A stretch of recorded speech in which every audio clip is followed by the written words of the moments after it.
стрелял в российского пилота, катапультировавшегося и сбитого на границе с Турцией Су-24. Причем убийца заявил о себе сам. Оказалось, это гражданин Турции по фамилии Чилик. Впрочем, гражданином он оказался непростым. Чилик – заместитель командира 2-й прибрежной дивизии Сирийской свободной армии, которая сражается против режима Башара Асада. Он же член турецкой нацистской группировки «Серые волки». Многих именно это обстоятельство и шокировало. Как воюющие на стороне ИГИЛ мусульмане могут быть еще и нацистами? Ведь построение всемирного халифата вроде бы противоречит идеям нацизма. Однако, если копнуть глубже историю Турции, станет очевидным, у идеологов фашизма с турецкими националистами всегда было немало общего. Об этом в расследовании Константина Ефремова.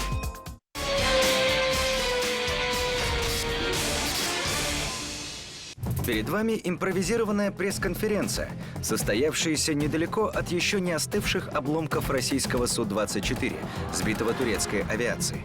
Главный герой, отвечающий на вопросы перед камерами смартфонов, признается, что это именно он стрелял в катапультировавшегося российского пилота.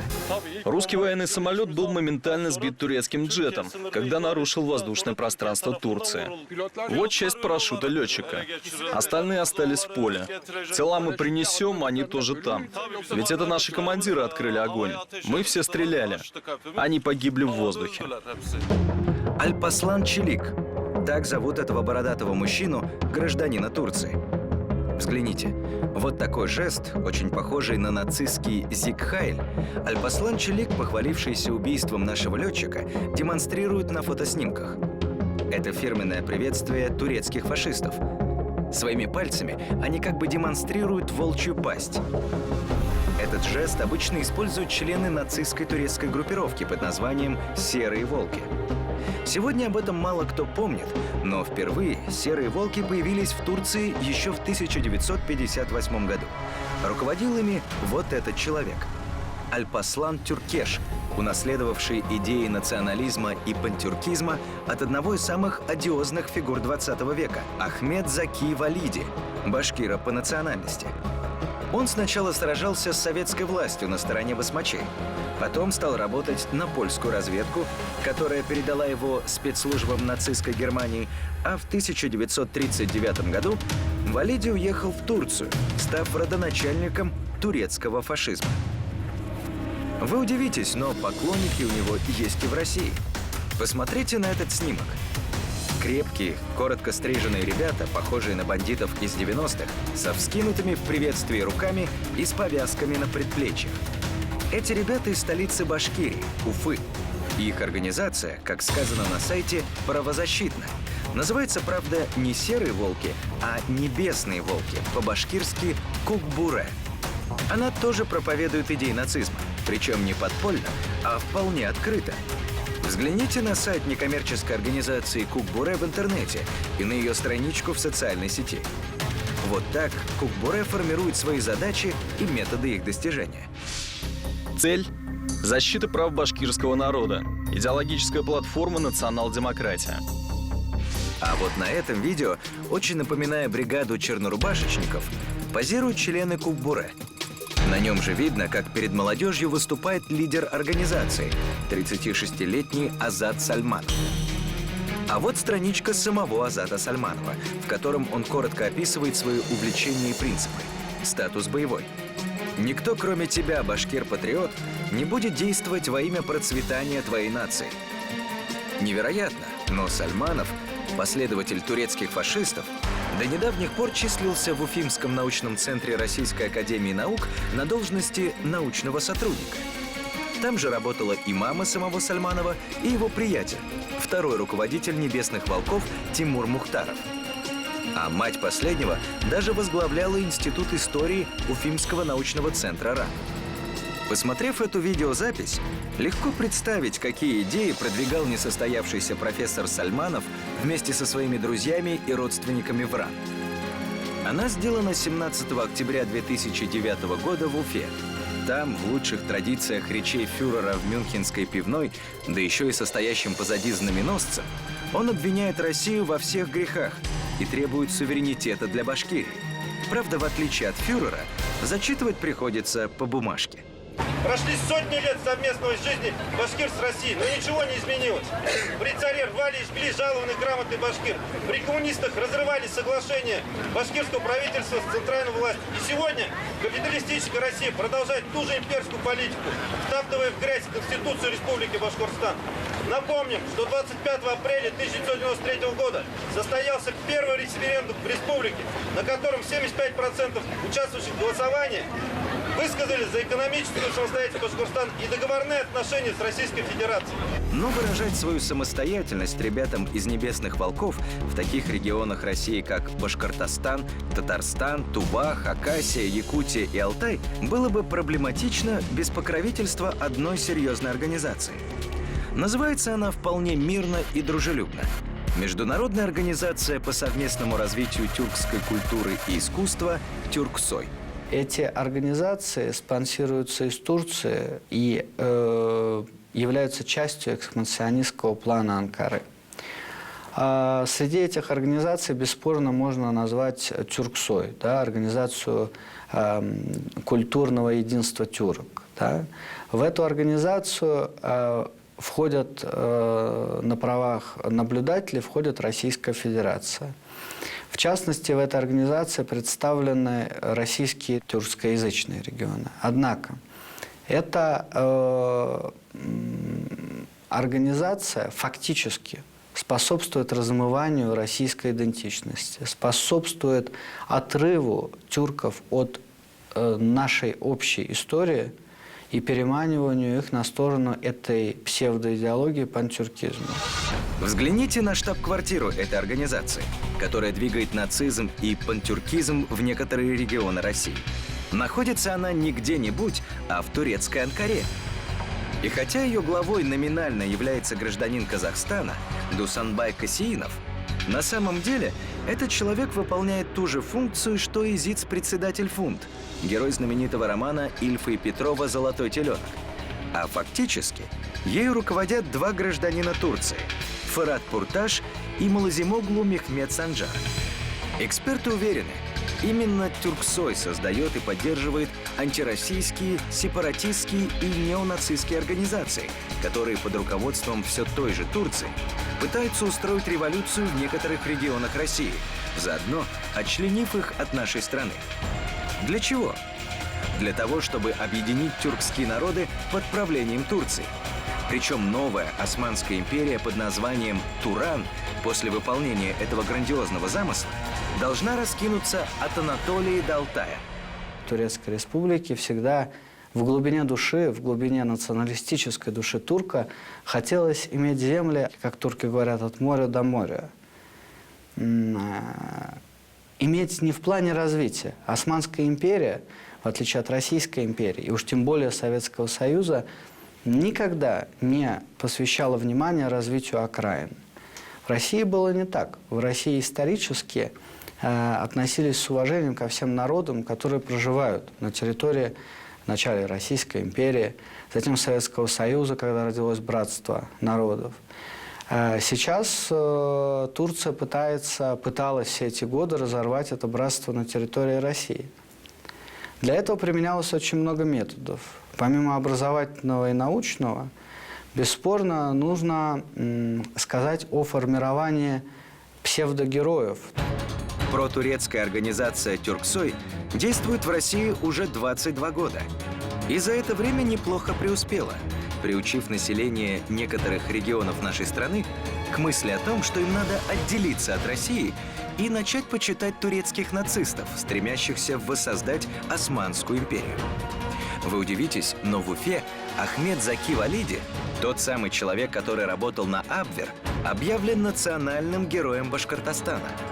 Теперь этому, так сказать, герою в Уфе ставят памятники и даже переименовывают в его честь улицы. И это при том, что этот человек был фашистом и даже был за это осужден. Берется одиозная фигура и начинает ее раскручивать. Зачем? С какой целью? Ну, а эта фигура, значит, боролась там с советской властью. Этот человек известен как, ну, фактически террорист, но сейчас ему, значит, придают такой образ борца чуть ли там за а не за восстановление Османской империи. Да? При этом нагнетается ненависть к России. Это то же самое, как на Украине взяли Бандеру, да, вытащили его с того света, нарисовали портреты, и, значит, украинцы начали с этими портретами ходить, не задумываясь о том, что бандеровцы бросали младенцев в колодцы, что это зверье, патологическое зверье, которое надо уничтожить, псы бешеные. И это не лечится. Но ведь удачно отработано было. Вот что на собственном форуме пишут о реабилитации Валиди члены так называемой правозащитной организации Башкирии «Кукбуре».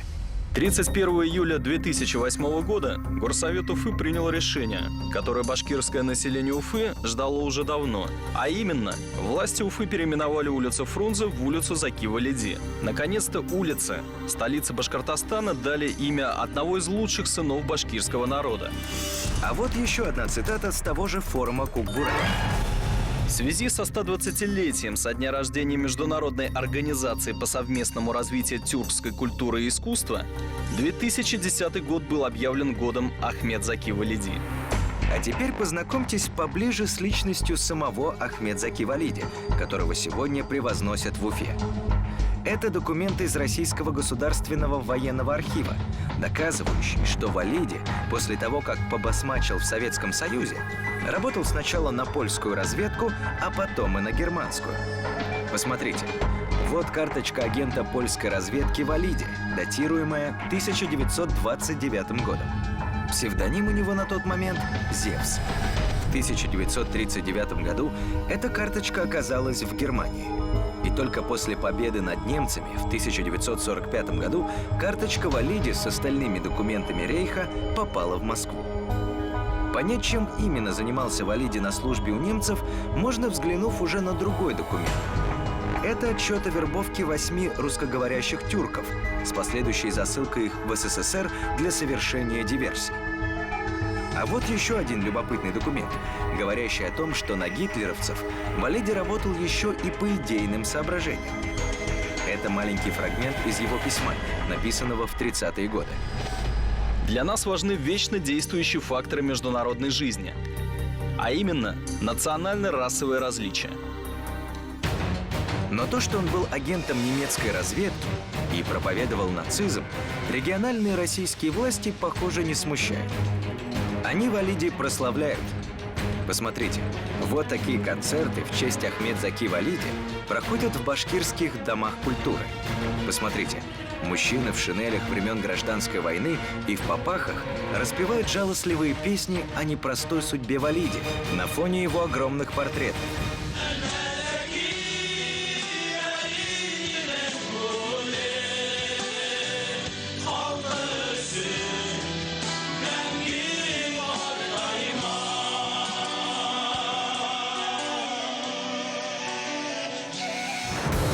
А вот уже пикет башкирской организации «Кукбуре» по случаю дня рождения Ахмед Заки Валиди и возле памятника ему же.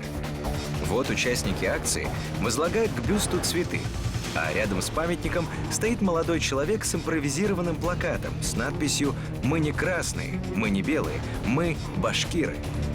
Но самое занятное, что в 2011 году в Уфимском научном центре Российской академии наук появилась памятная медаль «Ахмед Заки Валиди Таган», которая стала ведомственной наградой Академии наук Республики Башкортостан.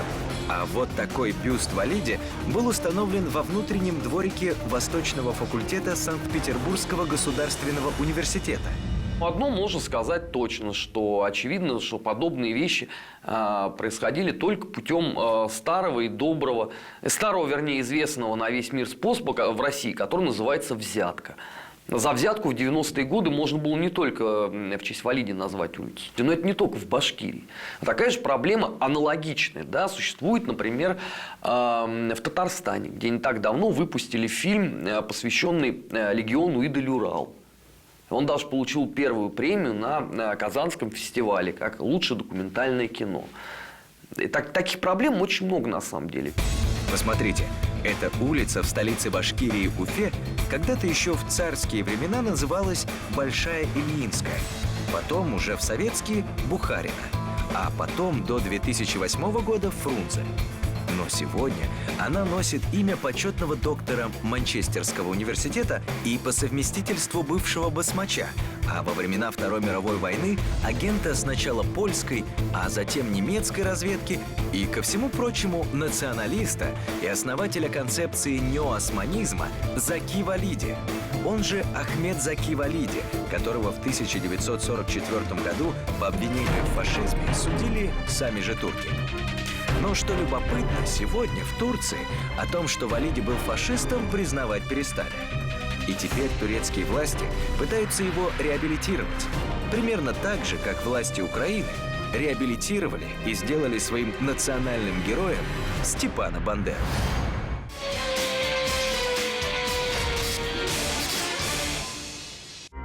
Что ж, сказать,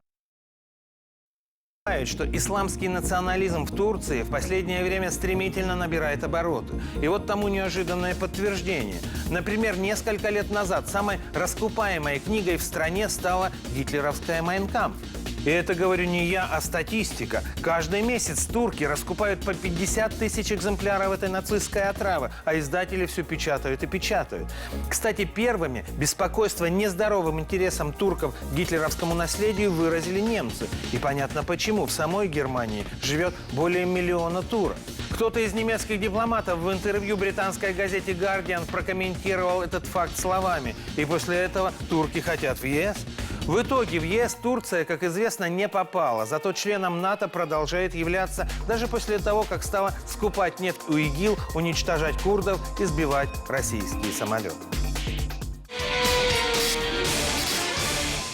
Ну а теперь важная информация. На прошлой неделе программа «Военная тайна» получила гран-при в номинации «Лучшая патриотическая программа отечественного телевидения». Высокая награда вручалась в обстановке высокой торжественности. И мы не хотим отказать себе в удовольствии показать вам, как это было. Посмотрите. Это кадры с церемонии награждения творческой командой программы «Военная тайна». Премия Brand Awards – одна из самых престижных наград России. Ее организаторы на протяжении вот уже 8 лет чествуют самых ярких представителей российского бизнеса, кино и телевидения. В этом году в номинации «Самая патриотическая программа» победила наша передача, которая выходит в эфир не одно десятилетие. Посмотрите, это уникальная